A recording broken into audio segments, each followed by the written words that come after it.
Subject chemistry, part third. Start the classification of crystalline solid. Study discuss about the classification of crystalline solid. Here discuss about the crystalline and amorphous solid. Now today discuss about the all type of the crystalline solid. First is ionic solid. The constituent particles is ions. Now study discuss ionic solid.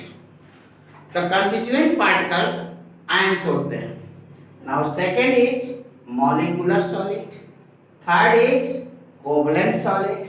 And fourth is metallic solid. Molecular solid. What is the molecular solid? Molecular solid क्या होंगे? अभी हमने discuss किया आयनिक solid में atoms ions होते हैं. हमने study discuss किया था आयनिक सॉलिड किस तरह से कंस्टिट्यूएंट पार्टिकल्स हैं और कैसे जोड़ के एक सॉलिड बनाते हैं. दो आयंस पॉजिटिव और नेगेटिव मिलकर सॉलिड स्टेट देते हैं. Now today discuss molecular solid. Molecular solid three types के हैं, नॉन पोलर, पोलर और hydrogen bond solid. Non polar solid में क्या होता है? The molecular solid. What is the molecular solid? First of all discuss about the molecular solid. The constituent particles. उसके जो constituent particles कौन कौन होंगे? मॉलिक्यूल्स होंगे. कंस्टिट्यूएंट पार्टिकल्स मॉलिक्यूल्स होंगे. Now the second non polar. Molecular solid three types. Non-polar solid. Molecular solid there are three types. Non-polar solid, polar solid और hydrogen bond solid. Hydrogen bond solid. Now discuss the polar solid. The polar solid, the constituent particles, noble gases, helium, argon, neon और hydrogen, chlorine, iodine, methanes the constituent particles. इसमें क्या होती है? सबसे चीज ये है कि वीक डिस्पर्सन फोर्स और लंदन फोर्स लगते हैं. बहुत माइन्यूटली फोर्स होते हैं इसके अंदर. तो ये मोनेट्रिक डाइपोल्स है, ये इंड्यूस्ड डाइपोल्स. इनके बीच जो फोर्स लगेगा वह लंदन फोर्स, बहुत कम वीक फोर्स होते हैं, जिसके चलते जो है ये हीलियम का मोनेट्री फोर्स है, हीलियम का ये इंड्यूस फोर्स है. तो इस तरह से इनके बीच जो होते हैं जो फोर्स लगते हैं वह लंदन फोर्स आते हैं. तो मोनेट्री डाइपोल्स और इंड्यूस डाइपोल्स होते हैं. इनका कैरेक्टरिस्टिक्स क्या होगी? With London dipole dispersion force, और इसके जो सॉलिड होंगे वह सॉफ्ट होंगे. Non conductor of electricity. Electricity को कंडक्ट नहीं करेंगे. Low melting point and boiling point होगी. मेल्टिंग पॉइंट और बॉइलिंग पॉइंट लो होगी. और वीक इंटरमॉलिक्यूलर फोर्स होगा. जिनके बीच जो फोर्स होगा बहुत इंटरमॉलिक्यूलर फोर्स बहुत वीक होगा. Now the characteristics of non polar solid. Next है polar solid.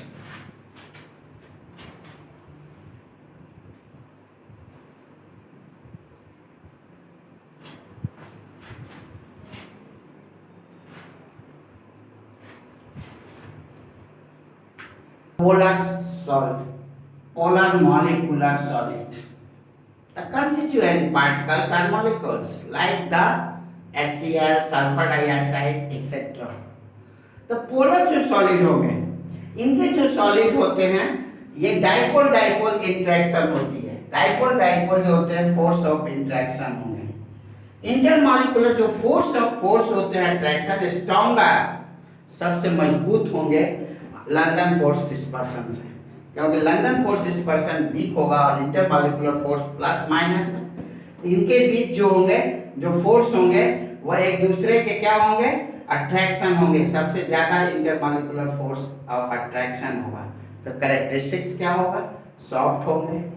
Non conductor of electricity होंगे. इलेक्ट्रिसिटी कंडक्ट नहीं करेंगे, मेल्टिंग पॉइंट और बॉइलिंग पॉइंट हायर होंगे और ज़्यादातर ये गैसेस और लिक्विड फॉर्म में होंगे, गैसेस फॉर्म में भी होंगे और लिक्विड फॉर्म में भी होंगे।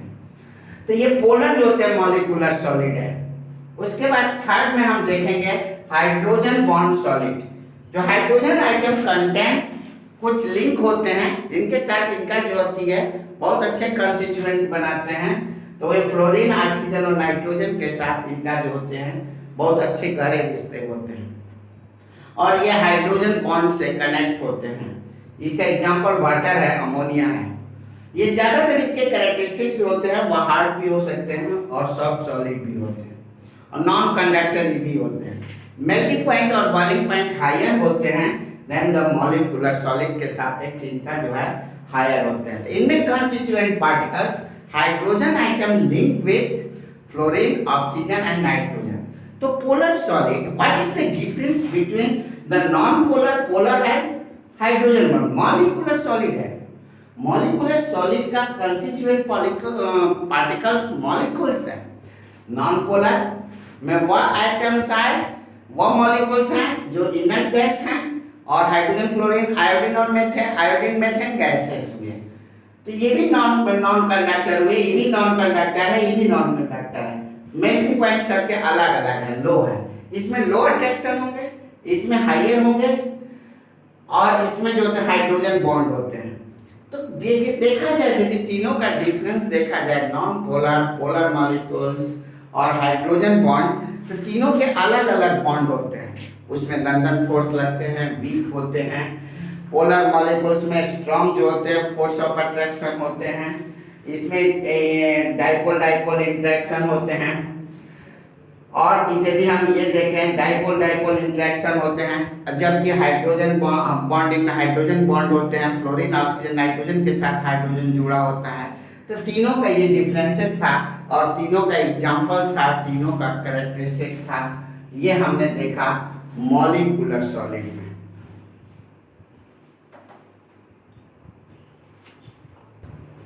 Now we start the third crystalline solid, covalent solid or network solid.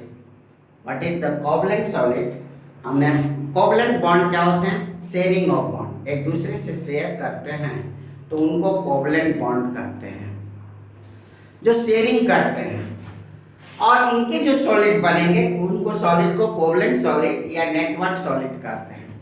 इसके एग्जांपल्स जो होते हैं कौन कौन है? कार्बन से के रिलेटेड कंपाउंड्स होते हैं, सिलिक ऑक्साइड, सिलिक कार्बाइड, एल्युमिनियम नाइट्राइड।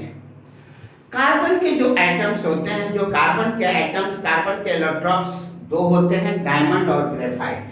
कार्बन के दो एलोट्रॉप्स होते हैं, कार्बन के दो एलोट्रॉप्स होते हैं, एक डायमंड होते हैं और एक ग्रेफाइट होते हैं। दो स्ट्रक्चर्स होते हैं। डायमंड जो होते हैं वो कोवलेंट बॉन्ड, दोनों कोवलेंट बॉन्ड से अटैच होते हैं, लेकिन 3 डायमेंशनल स्ट्रक्चर्स होते हैं। लेकिन डायमंड जो होते हैं वह चमकते हैं और ये सबसे हार्ड होते हैं, हाई मेल्टिंग पॉइंट्स होते हैं और diamond do not conduct electricity. ये इतने स्ट्रॉन्ग बॉन्ड से जुड़े होते हैं कि इसके इलेक्ट्रॉन इधर से उधर घूमते नहीं हैं। ये एडजेसेंट जो covalent formation of covalent bond, adjacent item through out adjacent item के साथ जो मिलकर एक स्ट्रक्चर बनाते हैं कोवलेंट बॉन्ड, उसको गेंट मॉलिक्यूल्स भी कहते हैं। लेकिन ये चीज ये है कि ये डायमंड जो होते हैं वो इलेक्ट्रिसिटी कंडक्ट नहीं करते, लेकिन ग्रेफाइट चूंकि वो इसके अंदर वीक 30% फोर्स होते हैं, इनके ये हेक्सागोनल 3 लेयर स्ट्रक्चर स्ट्रक्चर होते हैं, जिसके चलते ये सॉफ्ट होते हैं और इलेक्ट्रॉन मूव करने की, फोर्थ इलेक्ट्रॉन मूव करने की कैपेसिटी करते हैं। इसीलिए ये गुड कंडक्टर ऑफ इलेक्ट्रिसिटी होते हैं।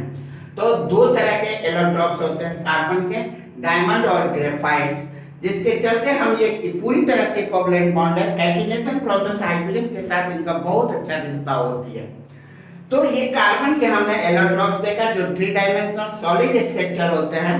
डायमंड जो होते हैं प्योर सॉलिड होते हैं लेकिन इलेक्ट्रिसिटी कंडक्ट नहीं करते, हार्ड होते हैं, जबकि ग्रेफाइट सॉफ्ट होते हैं और गुड कंडक्टर जो इलेक्ट्रॉन मूव करते हैं। जहां इलेक्ट्रॉन मूव करेंगे वह इलेक्ट्रिसिटी कंडक्ट करेंगे और इस तरह से ये इसका एग्जाम्पल कार्बन, सिलिक ऑक्साइड, सिलिक कार्बाइड और एल्युमिनियम नाइट्राइड है। ये 3 डायमेंशनल स्ट्रक्चर होते हैं और कार्बन के साथ ये जो होते हैं सॉलिड स्टेट बनाते हैं। तो इस तरह के को हम कोवलेंट सॉलिड या नेटवर्क सॉलिड भी कहते हैं। Now we start the fourth solid is the metallic solid.